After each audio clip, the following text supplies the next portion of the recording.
Hey, this is Brook Hoover from Cedar Rapids. We're going to do a little video about the C-sharp minor pentatonic scale, which you may notice is exactly the same as the E major pentatonic. So, it's called relative minor. The E major pentatonic scale we did recently, it was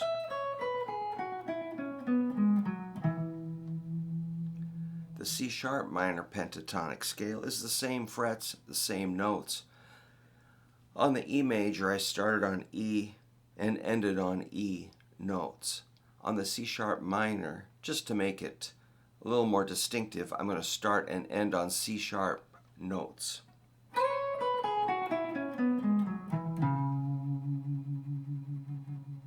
So we started on E, ended on E. We'll call it E major pentatonic. Start on C sharps, end on C sharps. Call it a C sharp minor pentatonic. And that works in all keys. So for instance, A major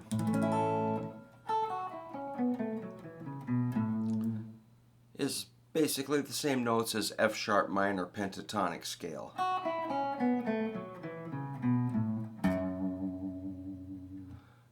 So the distance between that major and minor, I believe it's a sixth interval. So let's go back to E. In the key of E, E is the one chord. The sixth note in an E major scale is a C sharp.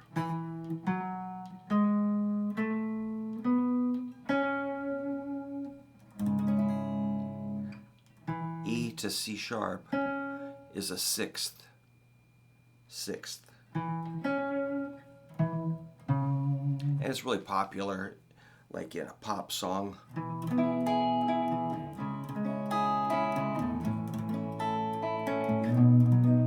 That'd be a 1, 6, 4, 5 chord progression. But let's just get into our scale. Thanks for letting me tell you that. And if you haven't subscribed, take a second and please do. Thank you. Okay, so we're going to start on first string, 9th fret. That's a C sharp. And you've probably played this scale a bunch, but sometimes my guys forget what key they're in or how to really relate it to something else or a context. So again, if we say C sharp, let's say there's a jam.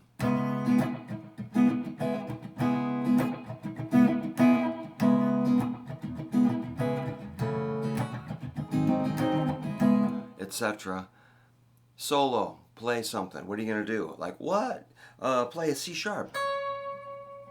And from there you can maybe roll down through the pattern, which is pretty common. You've probably played this, but a lot of my students are unsure of how to use it. So I'm trying to help you there a little bit. C sharp, here's a B. So that's like a 9, 12. Then another 9 that looks like a G sharp. Those 3 notes, you can do the same bend we did on E major pentatonic, if you remember that video. Those 3 notes are pretty cool. And then we'll add another one, this F sharp on the 3rd string, 11th fret. Oh, I added an E accidentally, but we'll get to that later.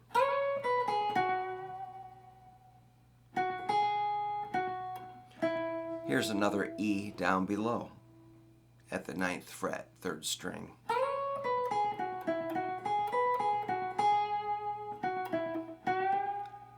There's a good bend right there.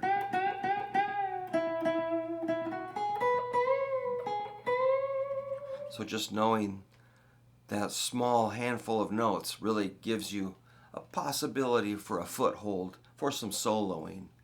Hopefully you're interested in that.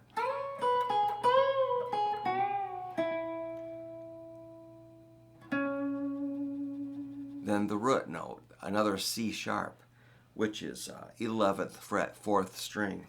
So this could be a complete scale. I'm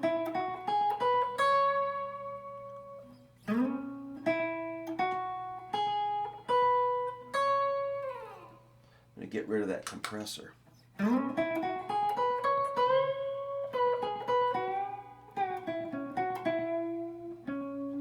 After that C sharp, you can get this B, 9th fret, 4th string. That B kind of wants to push up to the C sharp in this context.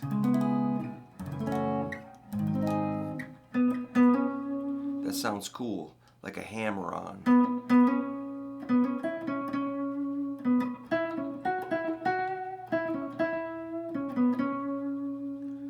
Alright, just a couple more notes. What do we got here? G sharp and F sharp on the 5th string. That's 11 and 9. Really easy, isn't it? Probably going to use pointer and ring mostly for those. It's a bunch of 9/11s there. I think today is 9/11 actually. Then we can resolve on the 12/9 here,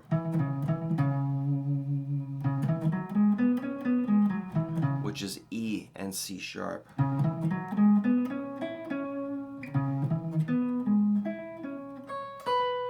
So you can kind of skip some strings too.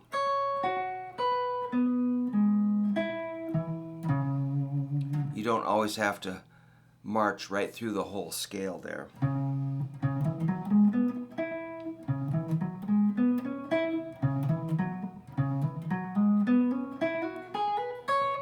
Here's something that I'm working on with my guitar teacher, Serge. He would recommend kind of sweep picking it. So check this out. This is cool. We're going to hammer on. We're going to do downstrokes all the way across. But to make that happen, I'm going to do hammer-ons instead of down-up, which I usually would do. Serge is really helping me. I'll talk about him soon. But if we do a downstroke and hammer on, then you just continue with the downstroke to the next string. Downstroke, downstroke with a hammer on. And I'm going to do more hammer-ons.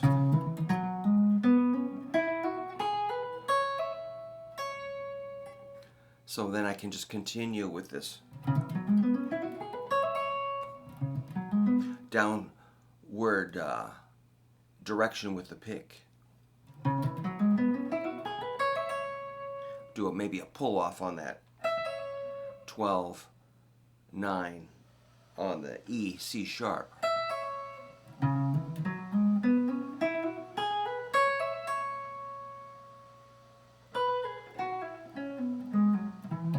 Then when I descend the scale, I can do upstrokes and pull-offs. Check it out.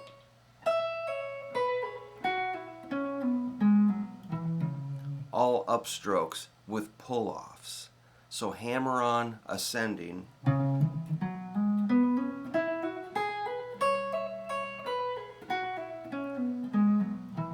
upstrokes and pull-offs descending, hammer on, downstrokes ascend, pull-off and upstrokes descending. So this is a new thing for me, really. I always do down-up picking. So thanks, Serge. He's a great teacher. I'll probably put some links for his channel up again. He's a super good guitar teacher. So I'm really happy to be getting some lessons. I'll share some of the things I learned from Serge. But you got to make sure everybody's got their scales down. So we'll be hitting some more scales. And again, if you could subscribe, that'd be super cool. Give me a thumbs up. Leave a comment. Let me know how you are doing with your scales. Do you understand them pretty good? Or do you need some more videos about scales? And let me know if this is helpful. So thanks. Have a great day. Thank you.